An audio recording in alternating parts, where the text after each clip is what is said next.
बड़ीरिया गांव एक छोटा सा लेकिन खूबसूरत गांव, जहां मिट्टी की खुशबू हवा में घुली रहती थी। सुबह सुबह मंदिर की घंटियों की आवाज और मुर्गे की बांग गांव वालों को नींद से उठाया करती थी।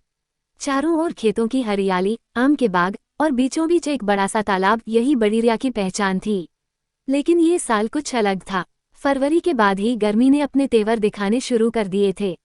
मार्च में ही लू के थपेड़े चलने लगे थे। अप्रैल आते आते खेतों की मिट्टी चटकने लगी थी।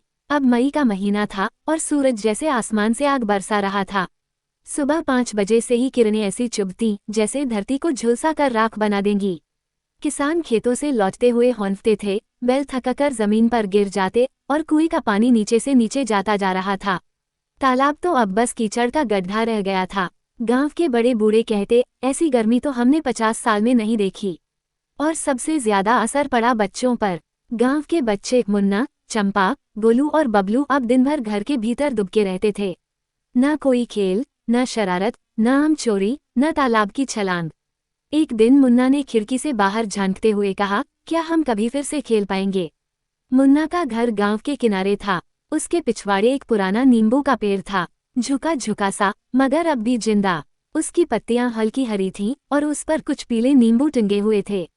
मुन्ना को उस पेड़ की छांव में बैठना अच्छा लगता था। एक दिन उसने देखा कि उस पेड़ के नीचे हवा ठंडी लग रही थी। वो वहां बैठ गया और फिर उसने गोलू, चंपा और बबलू को बुला लिया।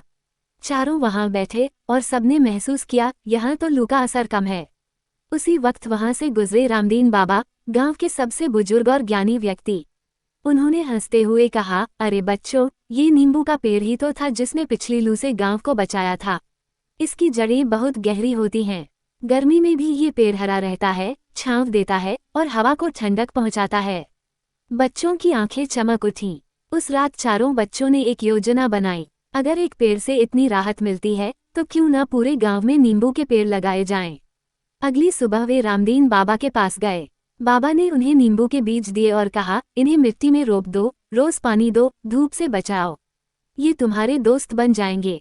बच्चों ने गांव के लोगों से बात करना शुरू किया। पहले लोगों ने मजाक उड़ाया, इतनी गर्मी में बच्चे पेड़ लगाएंगे। लेकिन जब उन्होंने उस नींबू के पेड़ की ठंडी छांव में बैठकर देखा तो उन्हें विश्वास होने लगा। धीरे धीरे लोग तैयार होने लगे। मुन्ना, चंपा, गोलू और बबलू ने पहले अपने अपने घरों के बाहर नींबू के बीज लगाए। फिर वे रोज सुबह जल्दी उठकर उन पौधों को पानी देने लगे। कुछ ही हफ्तों में गांव के और बच्चे भी शामिल हो गए। सबने मिलकर बगीचों में, तालाब के किनारे, गलियों के मोड़ों पर नींबू के पौधे लगाने शुरू कर दिए। बच्चों ने खुद हाथ से पट्टियां बनाईं जिन पर लिखा था, हर पेड़ है जीवन का साथी, गर्मी को देगा ये माथी। गांव के प्रधान ने बच्चों की लगन देखी और कहा, हम इस साल गर्मी से लड़ेंगे पेड़ों से। फिर तय हुआ, पूरे गांव में एक दिन पौधरोपण का महोत्सव होगा। नाम रखा गया नींबू दिवस। उस दिन ढोल नगाड़े बजे, गांव की औरतों ने हलवा पूड़ी बनाई, बच्चों ने गीत गाए और पूरे गांव में 500 से ज्यादा नींबू के पौधे लगाए गए। एक महीने में बड़ीरिया गांव की तस्वीर बदलने लगी। सूखे खेतों के किनारे अब छोटे छोटे हरे पौधे लहराने लगे। बच्चों के गाल फिर से लाल होने लगे, उनकी हंसी फिर से गलियों में गूंजने लगी।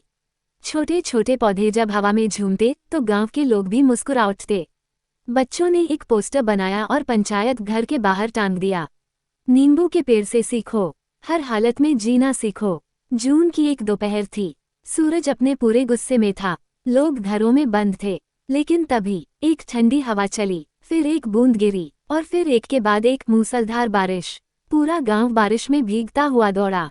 बच्चे नाच रहे थे और वे सारे नींबू के पेड़ जिनके नीचे बच्चों ने मेहनत की थी, अब पानी में नहाकर और भी हरे हो गए थे। रामदीन बाबा ने अपने घर की छत से ये दृश्य देखा और आंखें भर आईं। अब बड़ीरिया सिर्फ एक गांव नहीं था, वो एक प्रेरणा बन गया था। पास के गांवों से लोग वहां आने लगे, पेड़ देखने, बच्चों से बात करने और नींबू दिवस मनाने। राज्य सरकार ने बच्चों को सम्मानित किया। एक स्कूल खोला गया जिसका नाम था नींबू वृक्ष बाल विद्यालय। बच्चों ने वहां पेड़ और पर्यावरण पर किताबें पढ़नी शुरू की। अब भी अगर कोई बड़ीरिया गांव जाए तो गांव के बीचों बीच एक बड़ा सा नींबू का पेड़ दिखेगा, वही पुराना पेड़ जहां से सब शुरू हुआ था। उसके नीचे एक तख्ती लगी है, जहां पेड़ हैं वहीं जीवन है। छोटा बीज, बड़ा बदलाव।